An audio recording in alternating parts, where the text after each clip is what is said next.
On peut le dire sans détour, c'est la fin d'Ursula von der Leyen, elle ne pourra plus tenir longtemps. Ce fut une session du Parlement européen qui restera dans les annales. Un à un, des politiciens l'ont attaqué frontalement, d'un député de l'AfD jusqu'à Viktor Orban qui lui a porté le coup de grâce. Dans la vidéo d'aujourd'hui, vous allez découvrir exactement ce que Orban a dit. Attachez vos ceintures, c'est explosif. Imaginez un peu, une audition formelle au Parlement européen qui se transforme soudainement en exécution politique. Ursula von der Leyen, la présidente intouchable de la Commission européenne, se retrouve au cœur d'un soulèvement. Insultes, humiliations, colère venant aussi bien de la droite que de la gauche. Ce n'était ni un youtubeur populiste, ni un provocateur d'extrême droite, c'était Viktor Orban, en direct, au Parlement, pendant qu'Ursula faisait face à une mutinerie en temps réel. Il l'a mise à nu devant tout le monde. Elle s'effondre. On peut l'affirmer. C'est la fin de son règne. Elle ne tiendra plus longtemps. Tout a commencé avec un député de l'AfD qui a pris la parole pour l'accuser de mener l'Europe droit vers le précipice. Ces mots étaient tranchants. Vous avez trahi la démocratie, vidé de leur pouvoir les parlements nationaux et livré l'Europe aux mains de bureaucrates et de multinationales. La salle était en ébullition. Et ce n'était que le début. Ensuite, George Piperia, eurodéputé roumain, est intervenu pour accuser Ursula d'un coup d'État au ralenti. Il a parlé d'un transfert de pouvoir des électeurs vers les élites de Bruxelles.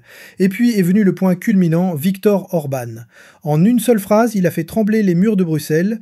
Ce n'est pas de l'intégration, c'est l'effondrement par la bureaucratie. La séance a complètement dégénéré. Des députés ont signé une motion de censure, les conservateurs nationaux, l'AfD, le parti BSW de Sarah Wagenknecht, même une ancienne députée du BSW qui a changé de camp.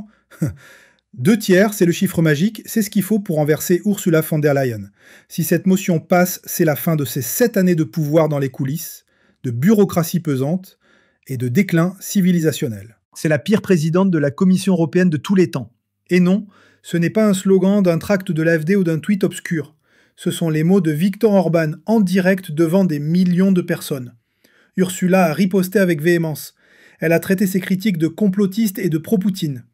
Mais elle n'a jamais répondu à la question. Que contiennent les SMS disparus?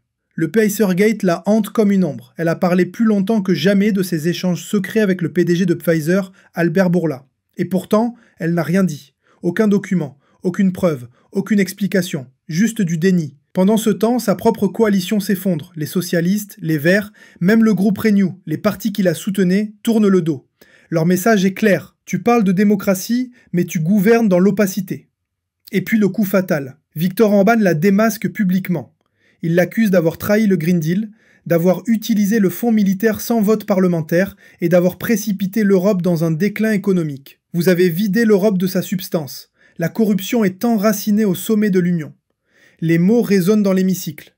Même Politico, pourtant peu favorable aux populistes, a qualifié la réponse d'Ursula de verbiage vide, une tactique d'évitement classique. Le mythe de son intouchabilité s'est brisé à cet instant. Même des députés centristes commencent à murmurer leurs doutes. Le bloc Ursula n'est pas aussi solide qu'il n'y paraît. Et tandis qu'elle tente désespérément de discréditer ses opposants, le soutien à la motion de censure grandit. Les fissures à Bruxelles s'élargissent.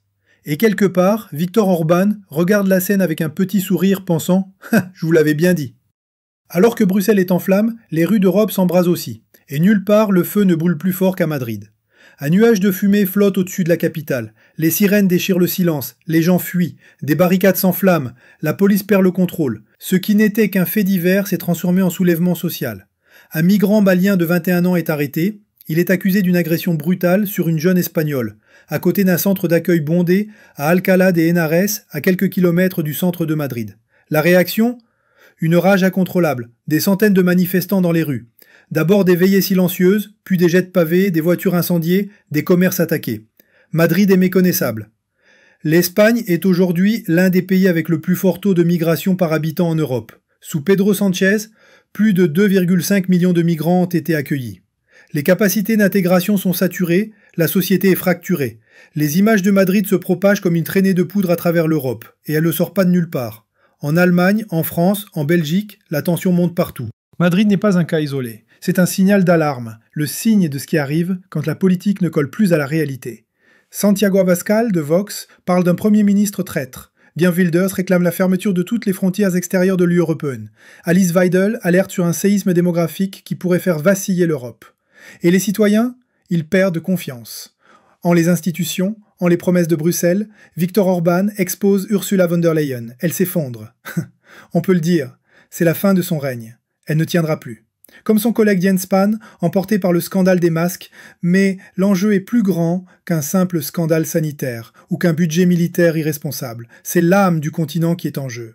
Des années de déclin économique, déguisées en réforme, de la corruption institutionnalisée, des communautés détruites par une immigration incontrôlée, l'idéologie LGBT utilisée non comme un appel à la tolérance mais comme un outil de contrainte, des identités nationales effacées au nom de l'unité, la Hongrie diabolisée pour vouloir protéger ses frontières, l'Ukraine poussée vers l'Europe contre la volonté de millions. Et maintenant, l'Europe au bord de la guerre, sans référendum, sans mandat, sans issue. Manfred Weber de la CSU tente de discréditer les critiques en les traitant d'alliés de Poutine. Remettre Ursula en question, c'est trahir. Mais l'ironie est mordante. La vraie autocratie siège à Bruxelles, pas à Moscou. Une présidente qui évite les questions, dissimule des contrats, gouverne par financement d'urgence et décrets secrets. Même Dimitri Medvedev, connu pour son franc-parler, l'a qualifié à la télévision russe de vieille femme toxique et d'imposteur. Les présentateurs russes jubilent déjà. L'impératrice de l'effondrement tombe. Et la vraie peur, à Bruxelles, Ursula pourrait emporter avec elle le soutien à Zelensky. Poutine n'a même pas besoin de tirer.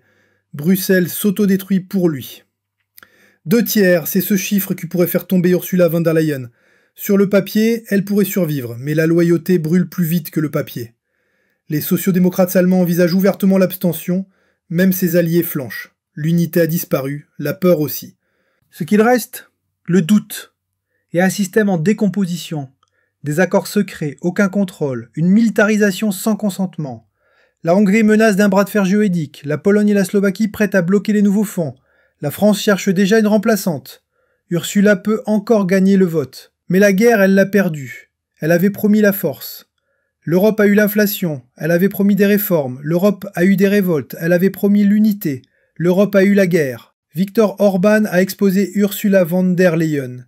Elle s'effondre, les peuples d'Europe s'éveillent. Ils ont vu le prix du silence, le coût de la bureaucratie, la trahison de chaque promesse faite au nom de l'unité. La question est, Ursula va-t-elle survivre et tout redoubler, ou bien est-ce le début de la fin, pour Bruxelles lui-même? On peut le dire avec certitude, c'est la fin d'Ursula von der Leyen. Abonnez-vous à la chaîne si vous voulez plus d'analyses comme celle-ci, likez la vidéo si vous pensez que ces infos sont importantes, et partagez-la à ceux qui ont besoin d'entendre la vérité. L'histoire est en train de s'écrire, faites-en partie. À bientôt.